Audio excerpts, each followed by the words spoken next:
Hello, YouTube. I am not a fan of the two-party system of government. They appear to be two faces of the same coin, which means essentially they are the same monster. Newt is scum. This megalomaniac believes that the reason he was received well was due to him having the courage to tell the truth.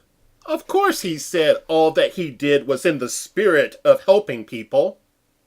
There is nothing wrong with janitorial work, but we all know that elitist scum normally see people who man these jobs as the dregs of society.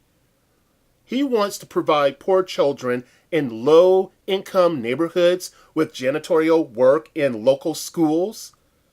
No, he does not want to establish programs where they can work at Fortune 500 companies after school. No, he doesn't want to provide a tax break for businesses that hire poor children or who provide an apprenticeship.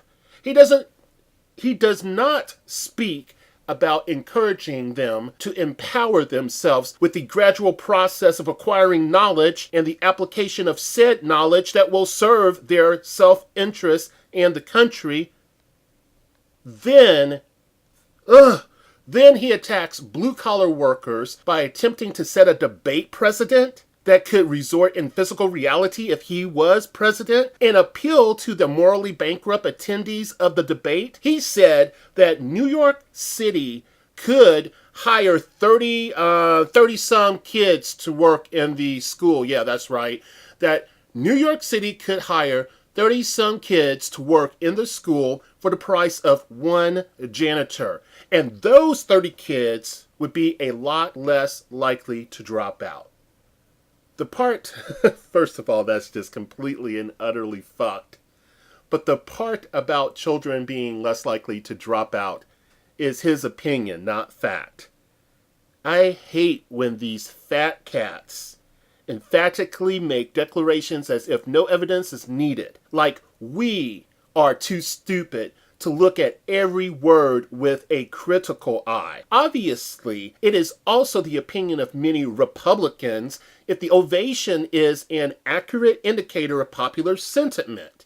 So yeah, they're on the bandwagon too. No one questions that in order to make his proposal a reality, that he would have to underpay the children. How else is he going to make 30 children fit within the salary of one janitor? Let's condition the young to take a stiff, hard one up the anal canal with no lube. This way, metaphorically speaking, of course, this way, when they age, as they get older, they will be well indoctrinated. Isn't that what it really is about, or part of it? Yeah, that's the long-range plan. Yeah, that's the long-range plan. And I won't even get into how Republicans look down, for the most part, on the working class. I think we all know about that, huh? But like I said, I don't support Democrats or Republicans. But right now, Republicans are on my shit list.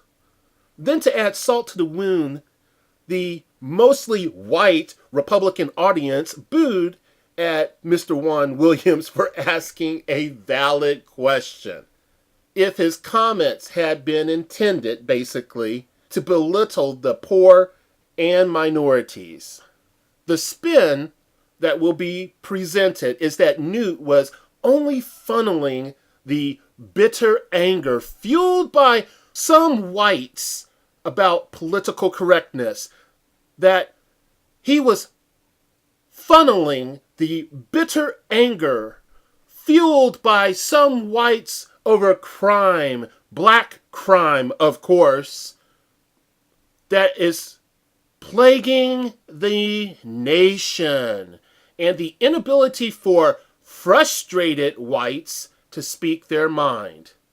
First, let me get out my little violin and play a sonata aggressively for all the pain these particular whites must have felt that were in the GOP audience.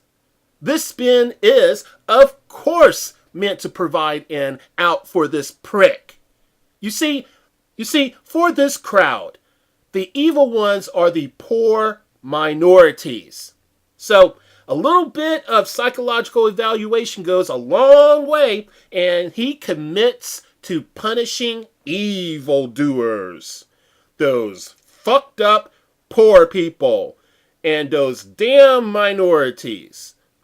Let's just push this button that will manifest a knee-jerk reaction, sit back and watch the mob mentality roar with orgasmic excitement. Yeah, that's what it's all about indeed. A corrosive, toxic Republican standby. You gotta love it.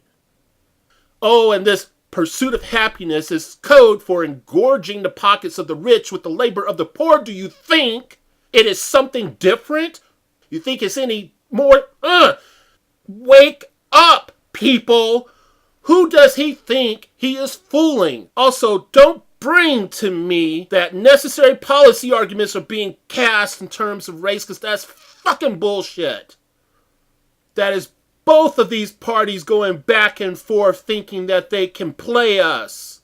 So here is the rundown. Here is the reality. Newt commits to this controversial theatrical performance. The whites in the audience functions as his cheerleaders and shamers of the poor and minorities. All of this in the deep South state on Martin Luther King Day? Are you fucking kidding me? How goddamn Shakespearean! I am tired of talking about this jerk. And I am sorry for being foul with my language and upset. So I'm just going to leave you with this. Who is more disgusting, the crowd or Newt? I think these politicians are not the ringleaders, merely a reflection of public decay. Yeah, that's what I think. We do not have power to change many things in this country. When we really look at it, we don't. But we allow politicians, these schemers, to go unchallenged and contribute to the enslavement of our minds. Does this mean that we should lay down and submit to apathy? Does this mean that we should think that we can't make a difference? When I am talking about there are certain things that we cannot change, let's be real. There are certain things that we can't change. There are certain things that we can. We can change how we think about things. We can change how we deal with each other. We can change how we apply ourselves, people. Thank you for listening.